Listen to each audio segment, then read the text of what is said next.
जय शिवराय माझी फॅमिली. इकडे बघा आपल्या दोडक्याचा वेल खूप मोठा पसरलाय आणि गवारीची झाडं पण आहेत बघा. ही गवारीची झाडं असते बघा देशी. त्याच्यानंतर आता पिंक कलरची फुलं येतात छोटी छोटी, मग त्याच्या शेंगा बनतात. आणि ही आपली पहिलीच वांगी आहेत बघा, मी नाही काढली ह्याला. ह्याला फुलं लागून आता जास्त मला 4 वांगी गावलेत डब्बल. आता याच्यातली घाण काढणार. गव्हात किती मस्त झाली. ह्याच्यात चवळी पण आहे कुठे कुठे. तेव्हाचा काकडीचा वेल मकतला निघाला आणि इकडे आहेत 2 खूप फुलं लागलेत बघा तिला.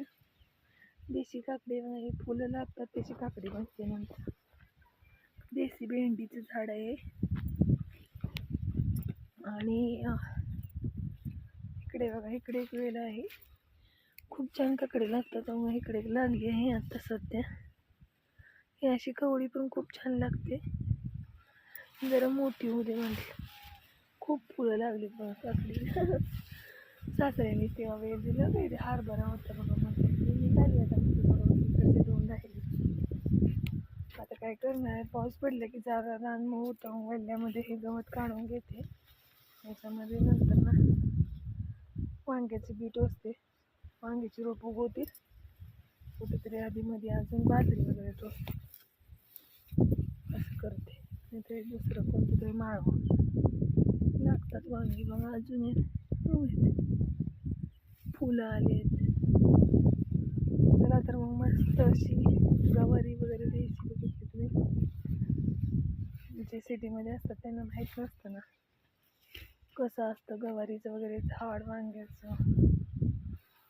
तर म्हटलं आपल्या फॅमिलीला नक्की दाखवा. चला मग बाय बाय माझी फॅमिली. हा घास असतो, याला घास गवत म्हणतात. हे जसं आपण तोडल्यानंतर अजून फुटून येतं जनावरांसाठी. चला मग बघा, देशी बी सरकारी भेंडीची पण झाडं तेव्हाची आणि फुटून लागली बघा. केवढीशी आहे तर त्याला भेंडी लागली.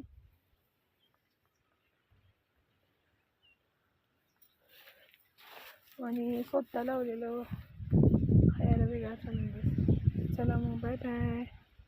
नक्की बघा म्हणजे गवारीची झाडं इथं मध्ये कुठे नाही उगवलं आणि आता त्याचे पिठं बघा भाजी वगैरे. आता पाऊस एक झाला की अजून मग उगवून निघतं. Bye bye. आपला नारळ बघा एक तरी पडला, तो वाळवीने मधला, त्याला वाळवी लागली त्यामुळे तो पडला बघा. 2 राहिले तिकडे आणि घराकडे आहेत. तिकडे वरती पण आहेत ना ते आपले नारळ आहेत. चला मग बाय बाय.